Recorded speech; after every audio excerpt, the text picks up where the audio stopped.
አንድ ሰው ከሶሃቦች መካከል የነበረ በነቢዩ ዘመን የነበረ አንድ ሰው ነበር። አንዳንድ ዑለሞች ሰዕለባ ይሉታል።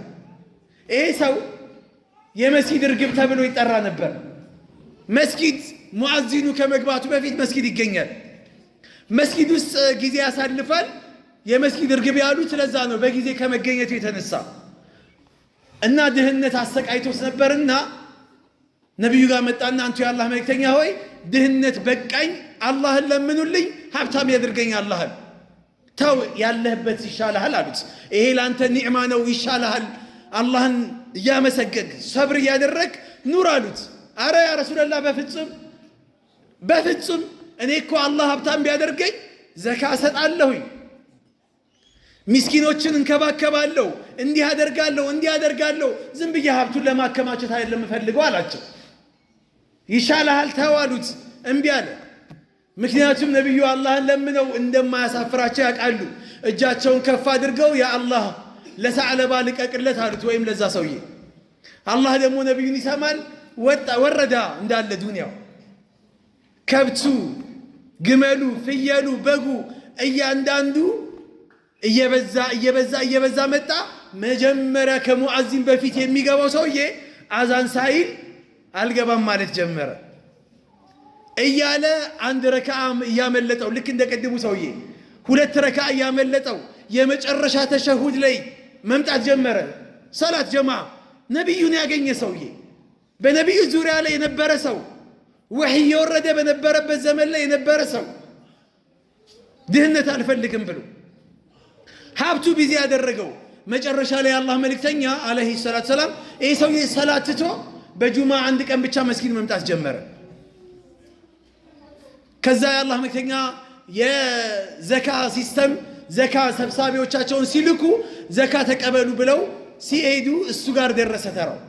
ዘካ አምጣ ሲሉት የምን ዘካ አለ? ለፍቼ ደክሜ ያመጣሁትን ገንዘብ ለማንም ምስኪን እሰጣለሁ እንዲህ አለ። ልክ ቁርአን ላይ አላህ ሱረቱ ያሲን ላይ እንደገለጸው ስጡ፣ አብሉ፣ አጠጡ ምስኪኖችን ብሎ አላህ ስንላቸው አኑጥዒሙ መን ለው የሻኡ ላሁ አጥዓማ፣ አላህ ከፈለገ አያበላቸውም እንዴ? እኔ ማበላቸው ምን ዕዳ መጣብኝ ይላል። እንዲህ ይላሉ ብሎ አላህ ነግሮናል። ምስኪን አብላ ሲባል ከፈለገ አላህ ያብላው፣ እኔ ምን አገባኝ? ይሄ ሰውዬ እንደዛ ማለት ጀመረ። ለፍቼ ደክም ያመጣሁትን ገንዘብ ለማንም እንዴት እሰጣለሁ? ዘካ ከለከለ። ለነቢዩ ሲነገራቸው ተቆጡ። ካሁን በኋላ ልስጥ ቢል እንኳን እንዳትቀበሉት አሉ የአላህ መልእክተኛ። ነቢዩ ሳይቀበሉ ወደ አኼራ ሄዱ።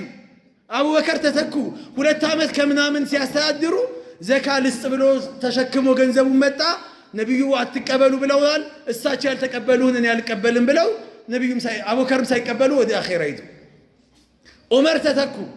ዑመር ሲተኩ ይህ ሰውዬ ልስጥ ብሎ እያለቀሰ መጣ። አረ ተቀበሉኝ ዘካውን።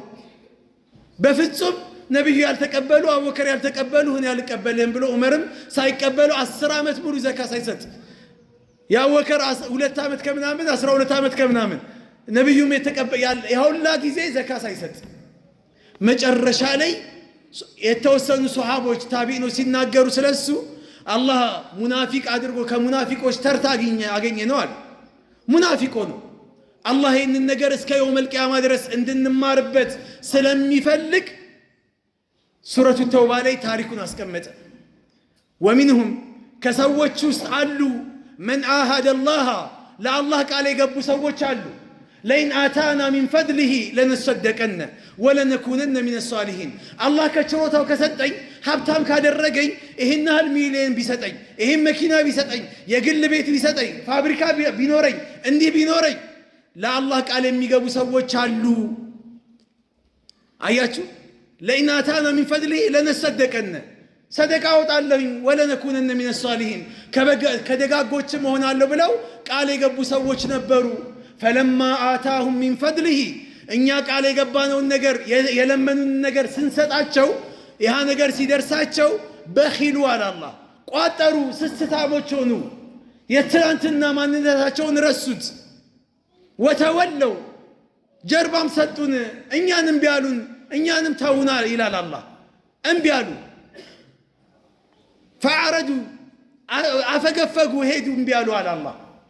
الله من عليه لذي قطعت أشوا تسمعوا ونا قطعت أزي الدنيا عليه فعاقبهم نفاقا في قلوبهم إلى يوم يلقونه بما أخلفوا الله ما وعدوه وبما كانوا يكذبون الله لباتشوا لين نفكنا نعتم باتشوا بواشوت لا الله قال جبتوا قال أشوا بالا ما كبر أشوا مكنيات بمواشت أشوا مكنيات الله لنفكنا درجاتشوا منافق النت يلا بسال الله على ما مسكن بيتين يوم حالات اللي اللهم منا مسجن الله يدرجن أمسكانيوش الله يدرجن أمسكانيوش الله يدرجن بيتين يوم هنيتا بدلانم بكفانم ترولي بنونم بانونم هذا الليم እንደዚሁም ድግስ ላይ ሰርግ ላይ ሁሉም ሐል ላይ አልহামዱሊላህ ምንል ለዚህ ደግሞ ምላሳችንን አላህ ያግራልን እስቲ አልহামዱሊላህ በሉ አላህ ይጨምርልን ይሄን ምስጋናችንን በተግባር ምናየው አላህ ያድርገን